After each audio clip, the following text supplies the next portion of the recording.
Sales के लिए aggressive तरीके अपनाना पुरानी बात हुई। सक्सेसफुल बिजनेसमैन वो होते हैं जिनके क्लाइंट खुद उनके पास आते हैं। इस डिजिटल एज में आप अपना बिजनेस कैसे ग्रो कर सकते हैं, चाहे आप किसी भी इंडस्ट्री के हों। ये समरी आपको आसान तरीके से स्टेप बाय स्टेप गाइड करेगी, जिससे आपकी सेल्स मैक्सिमाइज हो जाएगी। ये समरी किसे पढ़नी चाहिए? जो सेल्स एजेंट हैं, एंटरप्रेन्योर हैं, स्टार्टअप के founder, social media influencer, digital marketing में काम करने वाले लोगों को ये बुक समरी पढ़नी चाहिए और सुननी चाहिए। ऑथर के बारे में जान लेते हैं। टेरी डीन एक ऑथर, बिजनेस कोच और ऑनलाइन मार्केटिंग के एक्सपर्ट हैं। उन्होंने 1996 में इंटरनेट पर प्रोडक्ट बेचना शुरू किया था। 2006 में उन्होंने माई मार्केटिंग कोच एलएलसी की स्थापना की और एंटरप्रेन्योर को कोचिंग देने लगे। टेरी आज भी एक बिजनेस कोच के तौर पर काम करते हैं। वह इंटरनेट सेल्स की दुनिया में एक बड़ा नाम है, जिन्हें 20 सालों से भी ज़्यादा का एक्सपीरियंस है। क्या किसी चीज़ को बेचना एक नेचुरल टैलेंट है जो सिर्फ कुछ लोगों को आता है? क्या एक सक्सेसफुल सेल्स पर्सन होने के लिए आपके अंदर ज़बरदस्त परसुएशंस यानी मनाने की कला होनी चाहिए? क्या बिजनेस करने के सही तरीके से समझने के लिए आपको किसी कॉलेज में जाकर किसी खास तरह की पढ़ाई करने की ज़रूरत है? इस समरी में आप सीखेंगे कि कैसे एक ऐसा मार्केटिंग कैंपेन बनाया जाए जो सबका ध्यान खींच सके। आप ये भी जानेंगे कि कैसे कस्टमर को अट्रैक्ट करके फिर उसे क्लाइंट में बदला जाए। साथ ही आप ये भी सीखेंगे कि कैसे उन कस्टमर्स को हर बार संतुष्ट किया जाए ताकि वो हमेशा आपके लॉयल कस्टमर बने रहें। इसमें टेरी डीन ने एक बिजनेस कोच के तौर पर अपने सालों के एक्सपीरियंस को अपने रीडर्स के साथ शेयर किया है। वो आपको कई तरह के इंडस्ट्री के ऊपर एक स्पेशलाइज्ड सलाह देंगे। चाहे आपका बिजनेस कोई भी हो, आप इस समरी से कुछ न कुछ नया ज़रूर सीखेंगे। बिजनेस करने का ख्याल आपको डरावना नहीं लगना चाहिए। इसे कोई भी कर सकता है, लेकिन सिर्फ कुछ लोग ही हैं जो इसमें ग्रो करते हैं और सक्सेसफुल होते हैं। अगर आपने इस समरी में दिए गए लेसन्स को अपने बिजनेस में इस्तेमाल किया तो आपको सक्सेसफुल होने से कोई नहीं रोक सकता। तो क्या आप अपने बिजनेस को एक अलग लेवल पर ले जाने के लिए तैयार हैं? Yes, this will work for you. एक एवरेज क्लाइंट के लिए सारे बिजनेस एक जैसे होते हैं। अपने प्रोडक्ट के फीचर बताना, उसके फ़ायदे बताना या उसके बारे में कुछ और बताने से आपको कुछ भी हासिल नहीं होगा। चलिए मान लिया कि आपने इस तरह की प्रॉब्लम के साथ आए सैकड़ों क्लाइंट्स की मदद की होगी, लेकिन आपके क्लाइंट को ऐसा लगता है कि उसकी प्रॉब्लम सबसे अलग है, यूनिक है। इसलिए आप अपने क्लाइंट से जिस तरह डील कर रहे हैं, उसके प्रति आपका जो अप्रोच है वो भी उससे अलग और यूनिक होना चाहिए। आपको ऐसा कुछ तो करना होगा जिससे आप उनका ध्यान खींच पाए। इसे करने का एक तरीका है स्ट्रैटेजिक मेथड को यूज करना। स्ट्रैटेजिक मेथड का मतलब है अपने क्लाइंट्स को एक पर्सनल कहानी सुनाना। इसका मतलब है कि अपने क्लाइंट्स को ये बताना कि आप यहाँ उनकी मदद करने के लिए क्यों मौजूद हैं। और सबसे ज़्यादा ज़रूरी यह है कि आप उन्हें ये विश्वास दिलाएं कि उनकी जो भी प्रॉब्लम है उसे सिर्फ और सिर्फ आप ही सॉल्व कर सकते हैं। आपकी ये स्ट्रैटेजिक मेथड आपके क्लाइंट और आपके बीच में एक मजबूत कनेक्शन बना देगा। मार्केटिंग में खर्च किया गया आपका सारा पैसा बर्बाद हो जाएगा अगर आप औरों से कुछ अलग नहीं करेंगे। तो आपके क्लाइंट किसी ऐसे आदमी को ढूंढ रहे हैं जिसके साथ वो कनेक्शन फील कर सकें। क्या आप बिना थकान महसूस किए हुए अपना बिजनेस ग्रो करना चाहते हैं? तो उसके लिए आपको कुछ ऐसा ऑफ़र करना होगा जो और किसी के पास नहीं है, और वो है ऑथेंटिसिटी यानी आपकी सच्चाई, और आपका पैशन यानी आपकी लगन। आपको नीच पर यानी किसी खास रूप के लोगों पर फोकस करना होगा जिसके बारे में आप काफ़ी पैशनेट हैं, और फिर उसमें अपना स्पेशलाइजेशन क्रिएट करें।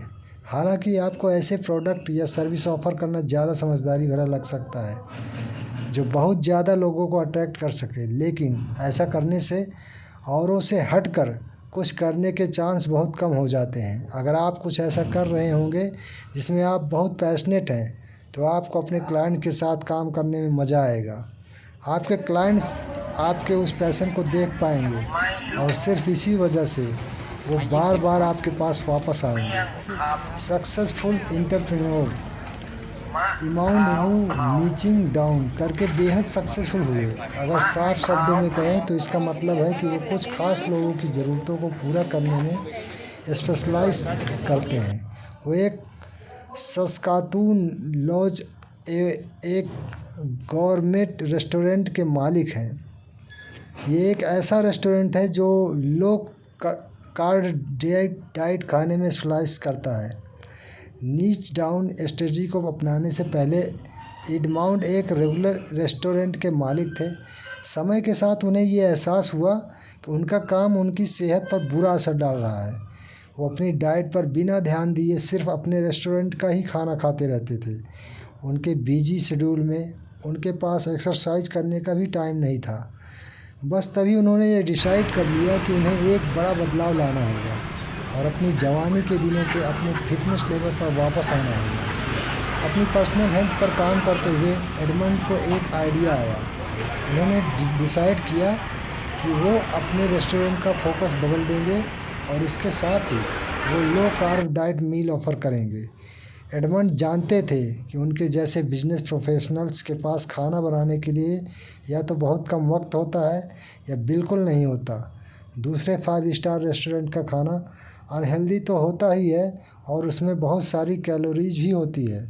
वेट लॉस सेक्टर यानी वज़न कम करने वाले सेक्टर में कंपटीशन बहुत गहरा था, लेकिन एडमंड अपनी यूनिक सोच के कारण सक्सेसफुल हुए। उनके इलाके में किसी ने आज तक अपने यूनिक होने के दम पर सक्सेस नहीं पाई थी। उनके इलाके में आज तक किसी ने भी low carb ready to eat government quality foods नहीं किया था। प्रूवन 5 स्टेप परसोसेंस फार्मूला। क्या आपने कभी सोचा है कि कैसे कुछ बिजनेस अपने यहाँ आए हुए विजिटर्स को अपने लॉन्ग टर्म क्लाइंट में तब्दील कर लेते हैं? कैसे कुछ लोग अपने टैलेंट कंपटीटर्स को पछाड़ते हुए उनसे आगे निकल जाते हैं? ऑथर टेरी डीन और डॉक्टर ग्लेन लिविंगस्टोन ने बिजनेस वेबसाइटों का कई सालों तक एनालिसिस किया। उन्होंने बहुत बारीकी से इस बात को स्टडी किया कि सारे सक्सेसफुल बिजनेस में क्या चीज़ कॉमन यानी एक समान थी। उनकी मेहनत का रिजल्ट था ये 5 स्टेप फार्मूला जो सक्सेसफुल होने के लिए चाहिए। हालांकि यह फार्मूला सिर्फ ऑनलाइन बिजनेस तक सीमित नहीं है। सच तो ये है कि ये सिर्फ बिजनेस की दुनिया तक ही सीमित नहीं है। 5 स्टार फार्मूला वो तरीका है जिसे आप आम तौर पर भी लोगों को मना सकेंगे। सबसे पहले तो एक बड़ी प्रॉब्लम को क्रिएट करें, अपनी ऑडियंस को बहुत क्लियरली पहचानें और डिफ़ाइन करें। आम जनता के लिए या जनरल पब्लिक के लिए एक भी मार्केटिंग ऐड मत बनाइए। आप सिर्फ सोसाइटी के मौजूद अपने ग्रुप और उनकी ख़ास ज़रूरतों पर ही फोकस कीजिए। एक बार आपने अपनी ऑडियंस को पहचान लिया, उसके बाद ये पता लगाएं कि उनकी परेशानियां या प्रॉब्लम क्या है। कई लोगों के लिए पेन यानी दर्द मोटिवेशन का बहुत बड़ा सोर्स होता है। लोग आपके क्लाइंट तभी बनना चाहेंगे जब आप उनकी किसी ऐसी परेशानी को सॉल्व कर दें जो उन्हें लगातार तकलीफ़ दे रही है। एक बार आपको इस परेशानी का पता चल गया तो उन्हें इस परेशानी के बारे में लगातार याद दिलाइए। उन्हें इस परेशानी को हर संभव एंगल से दिखाने की कोशिश कीजिए। उन्हें ये एहसास दिलाएं कि उन्हें एक सॉल्यूशन की ज़रूरत है। ख़ास तौर पर उन्हें उस सॉल्यूशन की ज़रूरत है जो आप उन्हें दे सकते हैं। इस पहले स्टेप के एग्जीक्यूशन का एक बहुत ही बेहतरीन एग्जाम्पल है एप्पल ने अपने लैपटॉप मैकबुक प्रो के लिए कई एडवर्टाइजमेंट बनाए, लेकिन इनमें से कोई भी ऐड इस बारे में कोई भी बात नहीं करता कि आपको एक कंप्यूटर खरीदने से क्या फ़ायदे होंगे। वो ये अच्छी तरह से जानते हैं कि कोई भी पहली बार पीसी इस्तेमाल करने वाला कभी भी मैकबुक नहीं खरीदेगा। बल्कि एप्पल ने ये दिखाया कि कैसे एक पीसी का सॉफ्टवेयर हमेशा उसके हार्डवेयर के साथ ढंग से काम नहीं करता और नतीजतन आपको बार बार उसे रिपेयर कराना पड़ता है। एप्पल इस बारे में बात करता है कि मैकबुक में एक रेगुलर पीसी के बजाय टूल्स का इस्तेमाल करना कितना आसान है। उनका फोकस एकदम क्लियर है और वो ये है कि दूसरे ब्रांड के लैपटॉप इस्तेमाल करते समय उनके टारगेट ऑडियंस को किन परेशानियों का सामना करना पड़ता है। अब आप अपने प्रॉब्लम को क्रिएट कर लिया तो दूसरा स्टेप ये है कि आप एक यूनिक यानी कि सबसे अलग प्रॉमिस कीजिए। आप अपने क्लाइंट की जिस प्रॉब्लम को सॉल्व करने की कोशिश कर रहे हैं उसी प्रॉब्लम के कई सॉल्यूशन आपके कंपटीटर भी उन्हें दे रहे हैं। और जब यह होता है कि तब आपका यूनिक प्रॉमिस ही है जो आपको बाकियों से अलग खड़ा करता है। कंज्यूमर इलेक्ट्रॉनिक्स का एक रिटेलर बेस्ट बाय अपने यूनिक प्रॉमिस के लिए जाना जाता है। उनका एक प्रॉमिस है प्राइस मैच गारंटी। ये एक ऐसा यूनिक प्रॉमिस है जहां आप उनके प्राइस को किसी भी लोकल रिटेलर से मैच कर सकते हैं। बेस्ट बाय ने इस पॉलिसी को तब अपनाया था जब वो ऑनलाइन रिटेलर्स के मुकाबले में अपना बिजनेस गंवा रहे थे। उनके लिए यह तरीका काम कर गया। तीसरा स्टेप है कि आप जो भी करें उसका संतुष्ट करने वाला प्रूफ दें। मान लीजिए कि आपने अपने क्लाइंट की एक प्रॉब्लम को पहचान लिया, आपने उन्हें सॉल्यूशन के तौर पर एक यूनिक प्रॉमिस भी कर दिया। अब आपको क्लाइंट के सामने ये साबित करना है कि आप अपने वादे को निभाएंगे, उन्हें पूरा करेंगे। प्रूफ टेस्टिमोनियल के द्वारा दिया जा सकता है। आपका एक्सपीरियंस, आपके सर्टिफिकेट, आपकी क्वालिफ़िकेशन, ये सब आपकी एबिलिटी के लिए एक प्रूफ की तरह काम करती है। हालांकि आपका सबसे अच्छा प्रूफ है डेमोंस्ट्रेशन, यानी सामने करके दिखाना। अगर आप एक प्रोडक्ट बेच रहे हैं तो आप लोगों को फ्री सैंपल दे सकते हैं। अगर आप एक सर्विस प्रोवाइडर हैं तो आप उन्हें कुछ फ्री सेशन का डेमो दे सकते हैं। एक बार क्लाइंट ने ये देख लिया कि आपके प्रॉमिस सच्चे हैं तो वो आपका सामान ज़रूर खरीदेंगे। चौथा स्टेप है क्लाइंट्स को ऐसा ऑफ़र देना जिसे वो ना कर ही ना सकें। आपके क्लाइंट ये महसूस करना चाहते हैं कि उन्हें एक अमेजिंग डील मिल रही है। अगर आपने उन्हें वो दे दिया तो वो आपसे बार बार ख़रीदारी करते रहेंगे। डेंटिस्ट आपको अक्सर पहले सेशन पर डिस्काउंट देते हुए दिखेंगे। क्या आपने कभी सोचा है कि वह ऐसा क्यों करते हैं? कोई भी डिस्काउंट एक छोटा नुकसान होता है। अगर आप उन्हें रेगुलर क्लाइंट बन गए तो वो आप पूरे जीवन में कहीं ज़्यादा कमाई कर लेंगे। इस ऑफर्स का मकसद सिर्फ ये है कि वो अपनी पहली सेल को और अपने नए बिजनेस रिलेशनशिप को स्टार्ट कर सकें। पांचवा स्टेप है लोगों को वजह देना, जिससे वो उसी समय एक्शन में आ जाएं और फैसला लें। लोगों के सामने जब डेडलाइन होती है तो वो तुरंत एक्शन लेने के लिए ज़्यादा मोटिवेटेड होते हैं। अगर आप ये चाहते हैं कि लोग आपके क्लाइंट बनने का डिसीजन लें तो आपको उन्हें थोड़ा सा पुश करना होगा। आपको उन्हें बताना होगा कि आपका ये ज़बरदस्त ऑफ़र हमेशा के लिए नहीं है। पांचवें स्टेप का इस्तेमाल करने वाली कंपनियों के एग्जाम्पल हमारे चारों ओर भरे पड़े हैं। हर खास हॉलीडे सीजन में या त्योहारों के समय रिटेलर्स डिस्काउंट देते हैं। जिन कूपन में डेडलाइन होती है कि आपको इसे इस तारीख तक इस्तेमाल कर लेना है, वो ज़्यादा रिडीम किए जाते हैं। एक सेल्स पर्सन होना मुश्किल काम है। आप अपने कस्टमर्स के लिए उनके हित में जो बेस्ट है वो चाहते हैं, लेकिन आपके कस्टमर आप पर भरोसा नहीं करते। आप उनकी तरह काइंडनेस और पॉजिटिविटी से अप्रोच करते हैं और वो आपको शक की निगाह से देखते हैं। पहली नज़र में कोई भी सेल्समैन के शब्दों पर विश्वास नहीं करता। तो आप इस प्रॉब्लम को कैसे सॉल्व करेंगे? इसका जवाब बस यही है कि आप पुराने सेल्स के तरीक़ों को इस्तेमाल करना बंद कर दें। ज़्यादातर सेल्समैन अपने क्लाइंट्स को एग्रेसिव तरीके से अप्रोच करते हैं। वो अपने कस्टमर से पूछते हैं कि उनका प्रोडक्ट नहीं खरीदने के लिए क्लाइंट्स के पास क्या वजह है। इसके बाद सेल्समैन उन प्रॉब्लम्स को, उन वजहों को सॉल्व करने की कोशिश करता है। इस तरीके का सेल्समैन तर्क से कस्टमर पर हावी हो जाता है। वो अपने कस्टमर पर इस तरह प्रेशर डालता है कि वो यस में यानी हाँ में जवाब दें। हालांकि ये तरीका काम करता है, लेकिन इससे आपका क्लाइंट एक हैप्पी क्लाइंट नहीं रह जाता। आपके क्लाइंट को ऐसा लगेगा कि उसे ज़बरदस्ती सामान थोपा गया है। उन्हें ये महसूस होगा कि आप उनके दुश्मन हैं, उनके पार्टनर नहीं। इससे बेहतर तरीका है कि आप अपने कस्टमर को ऐसे अप्रोच करें जैसे आप उनके कंसल्टेंट हैं। उनमें से ऐसे सवाल पूछें जिससे कि धीरे धीरे उनकी असली प्रॉब्लम बाहर निकल कर आए। उस प्रॉब्लम की वजह से उन्हें क्या क्या दिक्कत हो रही है, इसके बारे में उनसे डिस्कस करें। क्लाइंट को ऐसा महसूस होने दीजिए कि उस प्रॉब्लम का सॉल्यूशन ढूंढने में उनका भी योगदान है। इस तरीके में बस ये परेशानी है कि आपके क्लाइंट का आप पर भरोसा होना चाहिए। तो आप एक सेल्समैन होते हुए कैसे उनका भरोसा जीतेंगे? यही वो पॉइंट है जहां आपकी स्ट्रेटेजी मिथ काम आएगी। बहुत ही कम लोग हैं जो एक सेल्स पिच को सुनना चाहते हैं। हर कोई एक अच्छी कहानी सुनना चाहता है। आपकी स्ट्रेटेजिक मिथ ये काम करेगी, वो आपके क्लाइंट को आपको सुनने पर मजबूर करेगी। उस वजह से आपके क्लाइंट आपको पसंद भी करेंगे और आपकी इज्जत भी करेंगे।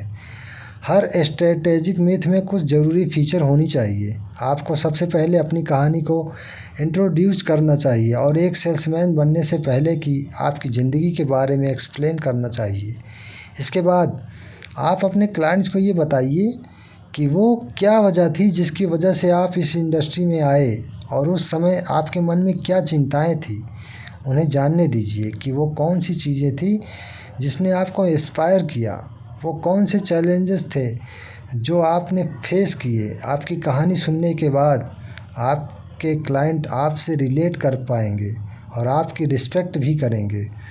आखिर में आपके कस्टमर्स को अपने सक्सेस के बारे में बताएं और फिर ये कि कैसे आप उनकी मदद कर सकते हैं। आपकी कहानी ख़त्म होते होते आपके क्लाइंट आप पर भरोसा करने लगेंगे। एक सेल्स टूल के तौर पर एक कहानी में क्या पावर होती है, इसका सबसे बेहतरीन एग्जाम्पल है चैरिटी।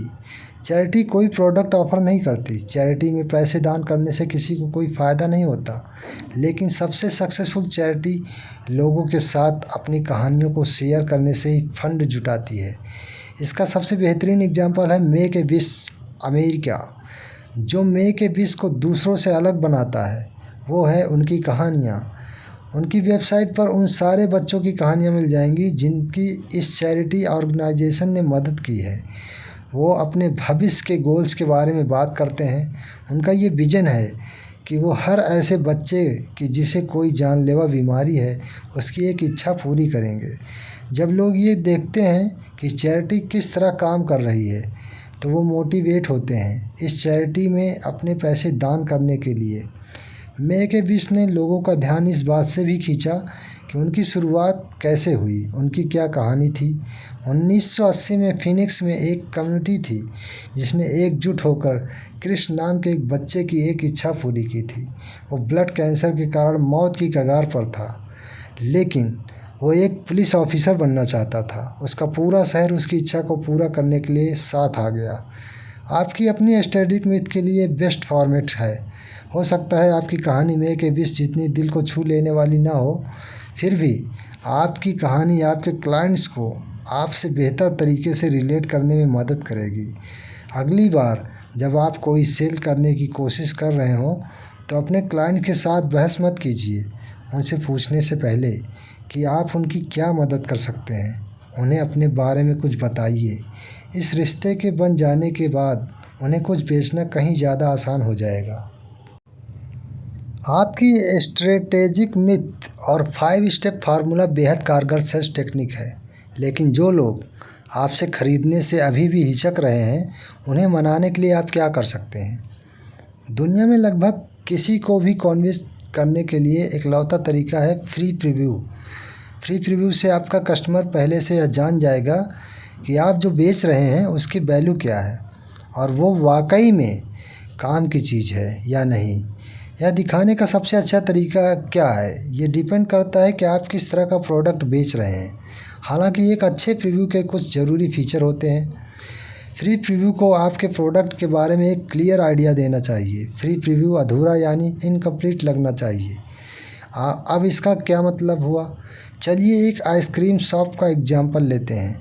ज़्यादातर आइसक्रीम शॉप आपको किसी भी फ्लेवर का एक फ्री सैंपल देते हैं। हालांकि एक सैंपल कभी भी उतना बड़ा नहीं होता कि आपकी क्रेविंग को पूरी तरह सेटिस्फाई कर सके, लेकिन इससे कस्टमर को पता ज़रूर चल जाता है कि उसे फ्लेवर पसंद आया या नहीं। अगर आपको वो फ्लेवर पसंद आया तो आप उसका एक बड़ा टब खरीद सकते हैं। बस यही प्रिंसिपल अपने प्रोडक्ट के साथ भी इस्तेमाल कीजिए। आप अपने क्लाइंट को क्या ऑफ़र कर रहे हैं उसका एक छोटा सा टेस्ट उन्हें करवा दीजिए, लेकिन फ्री में उनकी प्रॉब्लम का पूरा सॉल्यूशन मत दीजिए। अब आप सोचेंगे कि एक लॉयर या एक अकाउंटेंट फ्री प्रीव्यूज़ कैसे देगा। ऐसा करने का एक तरीका तो ये है कि आप एक काम की लेकिन अधूरी सर्विस अपने क्लाइंट को दे दीजिए। आप अपने क्लाइंट को उसकी प्रॉब्लम सॉल्व करने का पहला स्टेप बताइए। बाकी के स्टेप्स वो तभी ले सकता है जब वो आपकी सर्विस को हायर करेगा। इस तरीके से आप उसे अपनी काबिलियत दिखा पाएंगे। आप उन्हें बता पाएंगे कि आप उनकी मदद कर सकते हैं, लेकिन उसके लिए उन्हें पहले आपको हायर करना होगा। एक लॉयर का एग्जांपल लेते हैं। वो आपके केस से जुड़ी कोई भी लीगल एडवाइस आपको मुफ्त में नहीं देंगे, लेकिन हाँ, एक लॉयर आपको शुरुआती लीगल प्रोसीजर के बारे में बता सकता है। वो लोगों को क्लियरली इस बारे में एकजुट कर सकता है कि उन्हें सबसे पहले क्या करने की ज़रूरत है। इस तरह लॉयर पहले क्लाइंट का भरोसा जीतते हैं और इसकी संभावना बहुत ज़्यादा बढ़ जाती है कि उन्हें हायर भी कर लिया जाएगा। एक ऑनलाइन स्टोर फ्री प्रीव्यू कैसे देगी? आखिर आप ऑनलाइन फ्री प्रीव्यू कैसे दे सकते हैं? इंटरनेट से तो लाइव डेमोन्स्ट्रेशन होना मुमकिन है। अब यहाँ वीडियो का इस्तेमाल करने की ज़रूरत है। आपकी डेमोन्स्ट्रेशन ऐसी होनी चाहिए कि वो कस्टमर का ध्यान अपनी तरफ खींचे। आपको अपने प्रोडक्ट की सारी खूबियाँ बतानी होगी। इसका एक बहुत ही अच्छा एग्जांपल है ब्लेंडर बेचने वाली कंपनी ब्लेंडेटेक। उन्होंने अपनी वेबसाइट पर लगभग हर एक ब्लेंड यानी मिक्सचर बना रखा था। जैसे कि एक वीडियो में वो एक गोल्फ बॉल को ब्लेंड करते हुए दिखाते हैं, दूसरे वीडियो में वो आईफोन और आईपैड को ब्लेंड करते हुए दिखाते हैं, यहाँ तक कि उन्होंने बेसबॉल, स्केलेटन और गार्डन में लगे पाइपों को भी ब्लेंड कर रखा है। क्या कोई एक स्केलेटन यानी हड्डियों के ढांचे को भी ब्लेंड कर चाहेगा? नहीं ना। लेकिन ब्लेंडेटेक कंपनी का ये वीडियो इंटरनेट पर वायरल सेंसर बन गया। इस कैंपेन की वजह से उनके ब्लेंडर्स की सेल्स में बहुत भारी उछाल हुआ। यहाँ तक कि इसके बाद ब्लेंडेड ने विल इट ब्लेंड यानी क्या ये ब्लेंड होगा इस नाम से सामान बेचना शुरू कर दिया। क्या इस कैंपेन से हमें ब्लेंडर का एक प्रीव्यू मिला है? हाँ, हमें वो मिला। एक ऐसा ब्लेंडर जो एक गोल्फ बॉल को ब्लेंड कर सकता है, वो यकीनन किसी भी खाने के आइटम को ब्लेंड कर ही देगा। कभी कभी आपके प्रोडक्ट का इफ़ेक्ट दिखाई नहीं देता। 1990 में इसे मुद्दे को ब्लू वॉकर सन ग्लासेस ने वीडियो कैंपेन में उठाया था। उनके सन ग्लास नीली लाइट को ब्लॉक करते थे और इसके कारण चश्मे से दिखाई दे रहे ऑब्जेक्ट और ज़्यादा सॉफ्ट लगते थे। ये यूवी रेज को भी ब्लॉक करते थे। अब इन दोनों में से कोई भी फीचर ऐसा नहीं था जो एक कैमरे की मदद से अपने क्लाइंट्स को दिखाया जा सकता था। तो फिर ब्लू ब्लॉकर ने कुछ इंटरेस्टिंग किया। उन्होंने लोगों को उनके ग्लासेस ट्राई करने के लिए कहा और उनके रिएक्शन को रिकॉर्ड किया। इस मार्केटिंग कैंपेन से ब्लू ब्लॉकर ने करोड़ों ब्लू ब्लॉकर सन ग्लासेस बेचे। जिन प्रोडक्ट्स में वीडियो कैमरे का इस्तेमाल किया जाता है उनकी ऑनलाइन सेल्स बेटर होती है। अपने वीडियो को इंफॉर्मेटिव बनाइए, लेकिन उन्हें एंटरटेनिंग भी बनाए रखिए। एक बिजनेस के ओनर के रूप में क्या आप सोशल मीडिया का इस्तेमाल सही ढंग से कर रहे हैं? क्या आपको सैकड़ों व्यूज़ तो मिल रहे हैं लेकिन क्लाइंट्स नहीं मिल रहे हैं? क्या आपने कभी यह सच में एनालाइज किया है कि फेसबुक ऐड कैसे काम करता है? सोशल मीडिया ने मार्केटिंग इंडस्ट्री को बहुत ज़्यादा बदल दिया है। आज आप लाखों करोड़ों लोगों तक बहुत कम कॉस्ट में पहुंच सकते हैं। फेसबुक का एग्जांपल लीजिए। वो हर ऐड को एक स्कोर देते हैं। अगर लोग आपके ऐड को लाइक, कमेंट, शेयर कर रहे हैं तो आपका स्कोर बढ़ जाता है। अगर लोग आपके ऐड को हाइड कर रहे हैं या नज़रअंदाज कर रहे हैं तो आपका स्कोर कम हो जाता है। हाई स्कोर होना क्यों ज़रूरी है? जब आपका स्कोर ज़्यादा होता है तो फेसबुक आपको कम दाम में एडवर्टाइज करने देता है। दूसरे शब्दों में कहें तो फेसबुक आपको अपने प्लेटफॉर्म पर एडवर्टाइज करने के लिए डिस्काउंट देता है। तो फिर हाई स्कोर कैसे पाया जाए? ऐसे ऐड जो बहुत स्ट्रॉन्ग प्रॉमिस करते हैं आमतौर पर फेल हो जाते हैं। जैसे कि अगर आप ये कहें कि आपकी चाय को पीने से एक आदमी 7 दिनों में अपना वज़न घटा सकता है, इस तरह के वादे करने से बचें।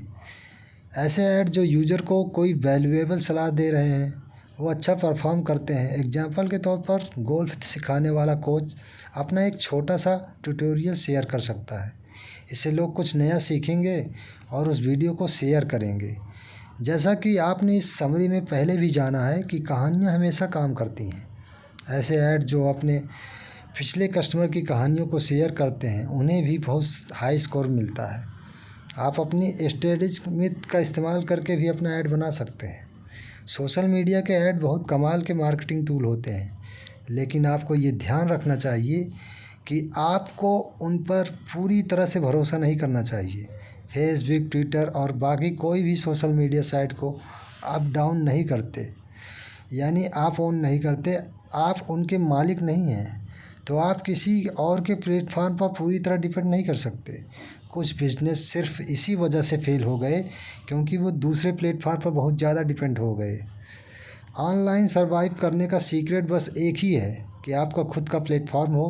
किसी ब्लॉग को पब्लिश करने के वाले सिस्टम जैसे कि वर्डप्रेस से एक वेबसाइट बनाइए जो आपकी खुद की हो। साथ ही अपने क्लाइंट्स से सीधे कनेक्ट करने के लिए एक ईमेल लिस्ट भी मेंटेन कीजिए।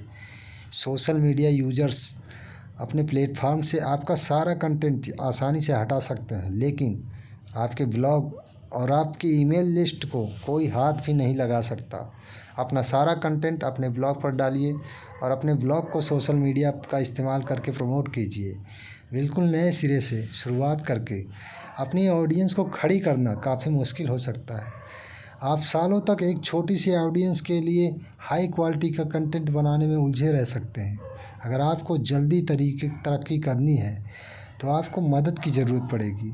ऐसे हज़ारों लोग जिनकी बहुत ज़्यादा फॉलोइंग है, जैसे social media influencers, blog owners या पॉडकास्ट होस्ट, इन सब के पास बहुत बड़ी ऑडियंस है जिन तक आप पहुंच सकते हैं। आपका गोल होना चाहिए कि आप एक ऐसे हाई ट्रैफिक वाले ब्लॉग को चुनें जो दूसरे लोगों को भी पोस्ट करने पर की परमिशन देता हो। यहाँ ट्रैफिक का मतलब है उस ब्लॉग के व्यूज, कमेंट्स और शेयर से। जब आप किसी और के ब्लॉग पर अपना कंटेंट पोस्ट कर रहे हैं तो आपको कुछ वैल्यूएबल ऑफ़र करना होगा। यह पक्का करें कि आप कुछ ऐसा ही कंटेंट पोस्ट कर रहे हैं जिसे लोग देखना चाहते हैं।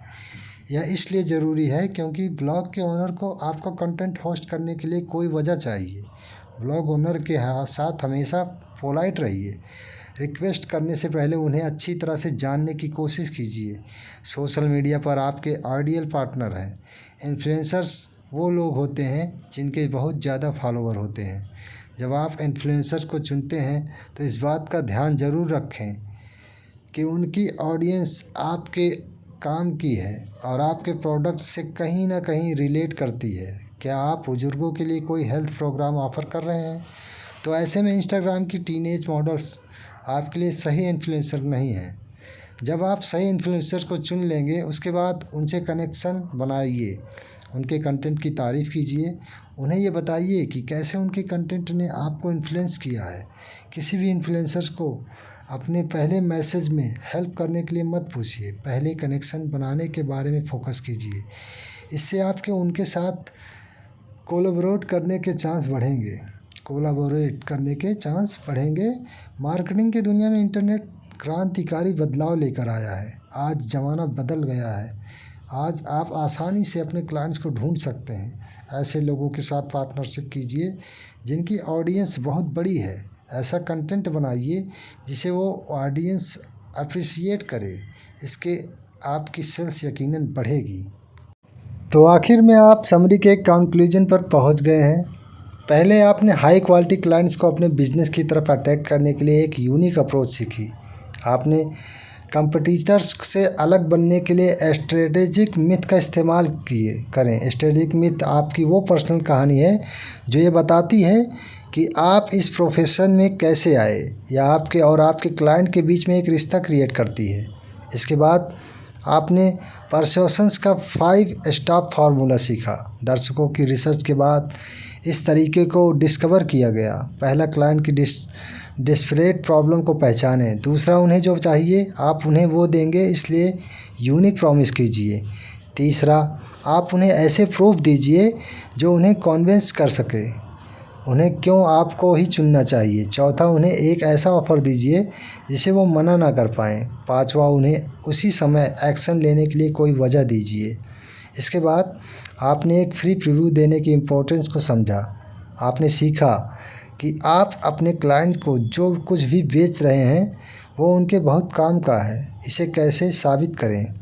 इसके बाद आपने सोशल मीडिया मार्केटिंग के बारे में जाना।